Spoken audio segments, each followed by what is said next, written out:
So my name is Liz Strange. You didn't know how strange it was going to be. No, Liz Strange actually is a good friend of mine. She's an amazing author, and like all amazing authors, or many amazing authors, she's got a bit of stage fright. So I said I'd step in. I'll try not to make a fool out of her. So, but yeah, I work in horror films. We've actually screened one of our films here in Ottawa. But just a very, very quick plug. I've got 3 films in distribution. One's called Terror of Dracula, which some of you might have seen at the Mayfair. Other one's called The Ghost Keepers, and we have a brand new version of Phantom of the Opera coming out at the tail end of spring, all over North America on DVD. And because my ex-wife says I look fantastic behind a mask, I do play the Phantom. So there we go. But the story that we're going to read today, boys and girls, is an excerpt from a collection of stories of which Liz appears. This is called Dark Harvest. Dark Harvest was just published by Dark Continents Publishing, and it's actually a really cool collection of stories by various people from around the world. It's edited by a South African, and it's available here for sale. Liz's story that's in here is called Riel's Last Stand. So you have zombies, you have a zombie Louis Riel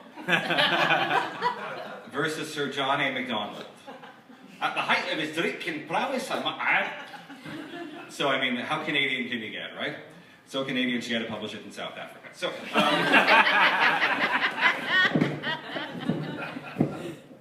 I'm going to stand for this. Okay, so this is just an excerpt, but we'll give you a good 10 minutes. And if you like the story, if you want to find out how it ends, it's for sale. Earnscliffe House, Ottawa, Dominion of Canada, July 17th, 1885. The heat crawled off the Ottawa River as thick as the stench from rotting meat. A trail of sweat slipped between MacDonald's shoulder blades, causing the cotton nightshirt to stick to his clammy skin. The letter clenched in its trembling fingers made a hostile flapping sound. It had been some time since he'd been so rattled. Upstairs, his invalid daughter, Mary, stirred, then cried out. He waited until he heard the soft footfall of Mary's nursemaid coming to her comfort. It had been a terribly hot summer, draining and stealing the ability to sleep soundly. He crossed the room, letting his gaze fall on the black expanse of water that in daylight was the pristine Ottawa River. As the letter in his hand had reminded him, the river had long been a hunting ground and travel route for the Ojibwe people and the area sister clans. Damn you, Riel! He returned to his seat to reread the letter, hoping it might reveal a different message than the one found on his first perusal. Dear Mr. John A. Macdonald, Prime Minister of Canada, this will be my last correspondence to you. Having come to the realization that you will not intervene on my behalf and spare a most heinous tragedy, I thought appeals to your compassion and sense of justice would set this terrible incident right, but alas, this is not to be. I say only to you that every action of man, however slight or grand, has consequences.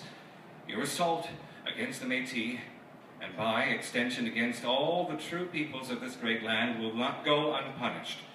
Nanabozu will judge your guilt. In truth, Louis Riel. MacDonald was all too aware of the backlash caused by Riel's arrest. He'd read the letters begging for clemency, had spoken with his most trusted advisors. There simply was no other way.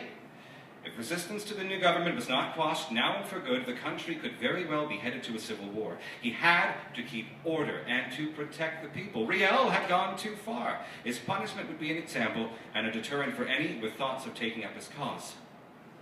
And if the heat hadn't been enough to make for a sleepless night, the threat of Riel's letter had done the trick. He grabbed himself a glass of scotch and settled back in his chair, alone and undeniably afraid. Regina Courthouse, August 1st, 1885. Louis Riel sat in his cell at the Regina Courthouse, agitated to exhaustion after the final day of his trial. Despite his personal pleas and the myriad petitions to government on his behalf, even his relentless prayers, he knew the case was lost. His fate had been already decided, and the proceedings a farce. With his stomach knotted in anger and disdain, he pushed aside the meal tray without any attempt to eat. In the distance, he heard the grumble of guards and conversation, and even further off, a scuffling like a chair being dragged across the wood floor.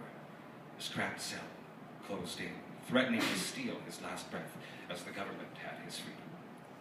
He threw himself against the metal bars, then raced across the space to do the same with the rough stone walls, thrashing, crying until he dropped to the floor, unable to move another inch. His tears pulled underneath him, caressing his cheek with warmth. The last remnants of day filtered in through the window set high in the wall, washing shades of gray across the sill. Nothing could save him now. He must have fallen asleep before he came to, cramped and cold, still lying on the hard stone floor. He pushed himself up and shuffled over to the bed. The spring shrieked in protest as he dropped onto the mattress and pulled the musty blanket over his body. He had no idea how much time had passed, but it had been enough to make his return to sleep difficult. He seemed hyper-aware of the flow of blood through his veins, coursing like lava. And just as he was about to drift off, an odd sound intruded on his nocturnal reverie. A voice. Louis. The shock caused him to bolt upright and suck back a mouthful of tepid air. He blinked several times, trying to adjust to the near-total blackness and determine the source of the voice. And at last, a tall man became apparent, standing in the corner closest to his bed. As the figure approached Riel, he could see that it was not a guard or a member of the legal council or other government official. The man wore the traditional breechcloth and buckskin leggings of the Ojibwe tribes, his long hair braided with a leather band about his forehead and several feathers standing straight up and back. His soft leather moccasins made no sound as he came to Louis's bedside. Louis, his voice held a soft timbre. The time has come. I've heard your prayers. His paralyzed tongue found the ability to move again, and he asked, Who are you? Nanabozu. The onyx eyes locked on Riel's face. Riel shook his head, as though the action might dislodge some sense to the figure's words. Nanabozu, how could it be? His heart hammered, making his breath tight.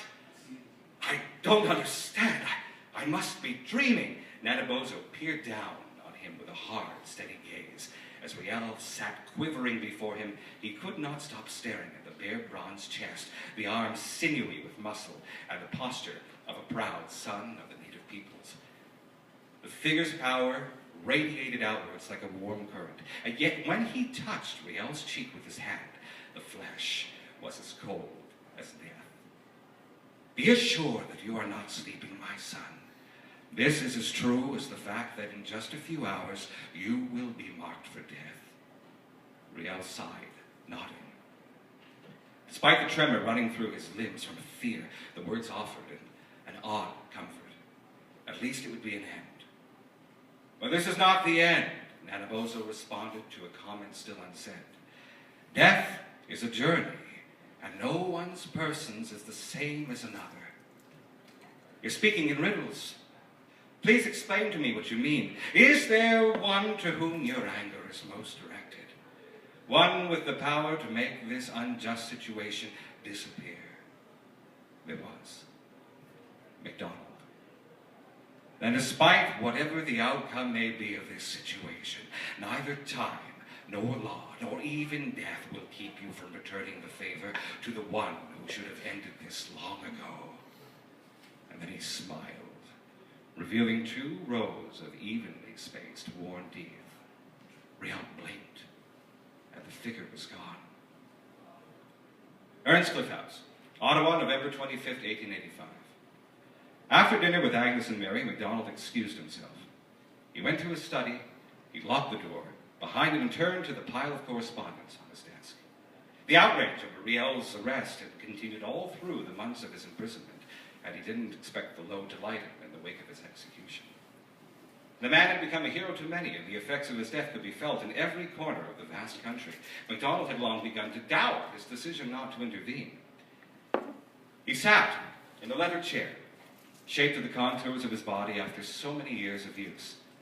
From the bottom drawer of his desk, he removed a leather case and placed it on the small bit of desktop free of clutter, and from inside, he removed the letter that he had received from Riel many months before and the official proclamation of the man's guilt of treason.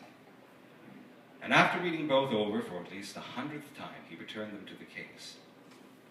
The last item he examined was an object most out of place for an aging Scottish-born Canadian politician. The dream catcher was about 12 inches in diameter, adorned with beads, owl feathers, shells, and the skull of a small turtle.